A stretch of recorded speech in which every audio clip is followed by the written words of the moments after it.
Как любой другой тариф, тариф на электроэнергию состоит из ее стоимости.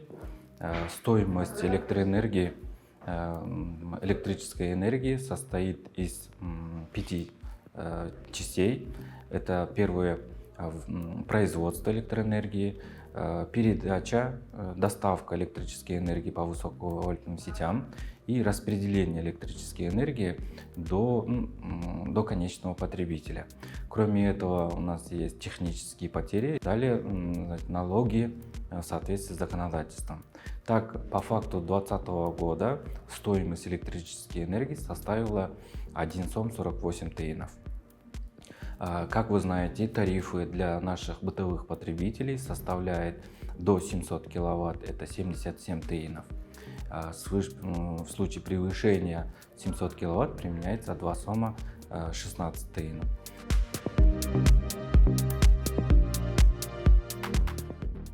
Фактическая стоимость производства тепловой энергии на ТЭЦ города Бишкек составила 970 сомов за 1 гигакалорий. Стоимость распределения тепловой энергии на сетях Бишкек теплосеть составила 588 сомов. Таким образом, у нас складывается 1559 сомов. Тогда как средневыставленный тариф, то есть от потребителей поступает денег в среднем 1259 сомов. Таким образом, мы имеем 300 сомов дефицит тарифа.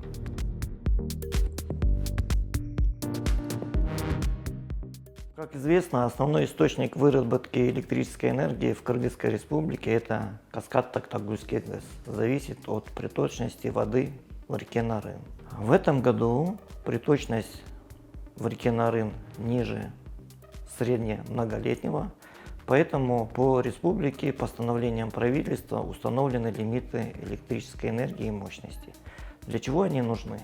Они нужны для того, чтобы успешно пройти зимний период, и по окончании отопительного периода, это по состоянию на 1 апреля, чтобы в Токтагульском водохранилище был необходимый объем для последующих отопительных периодов.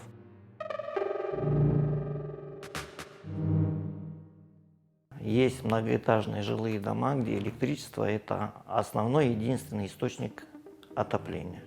В таких домах электроэнергия на цели отопления не будет отключаться. У нас есть альтернативные виды отопления. Это газовое отопление, угольное отопление. Населению что можно посоветовать? Использовать энергосберегающие технологии. Отказаться от ламп накаливания. Хоть они дешевые, но, во-первых, они очень много потребляют электрической энергии. Их срок службы эксплуатации очень маленький. Пусть современные светодиодные лампы дороже, но эффективность и окупаемость имеет выгоду свою. Лампочка накаливания, она 100 Вт потребляет электрической энергии. Современные лампочки 10 Вт потребляют.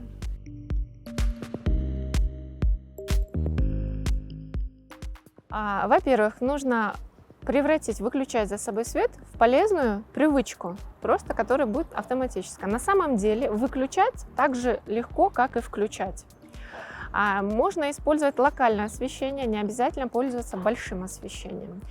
Если есть места, которые не так часто используются, допустим, лестничные площадки, подъезды, может быть, место перед гаражом, стоянки, там можно использовать освещение, которое снабжено датчиками движения. То есть оно освещает только тогда, когда есть необходимость.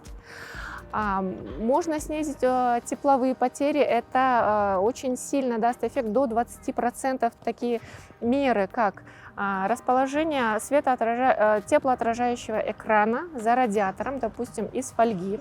Много тепловых потерь уходит через пол.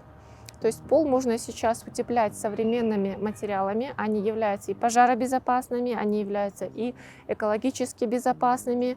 У них есть свои стандарты. Это даст до 30% экономии. А потом выключать все бытовые приборы, которые находятся в режиме ожидания. То есть, кроме холодильника, даже зарядное устройство для сотового телефона. Нужно вынуть из сети розетку от телевизора, от компьютера, от тех бытовых приборов, которыми мы не пользуемся.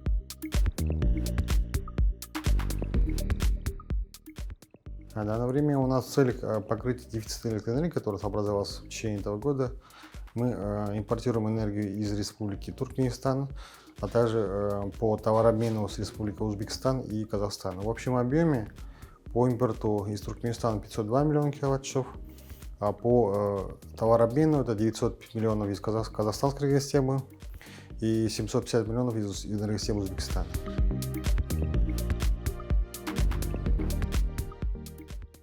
Я не скажу, конечно, что ТЭЦ белый и пушистый, совсем ни при чем в смоге. Да, у нас имеется какой-то вклад в наш смог, потому что 1 миллион тонн угля совсем бесследно сгореть не может. Мы используем фильтры.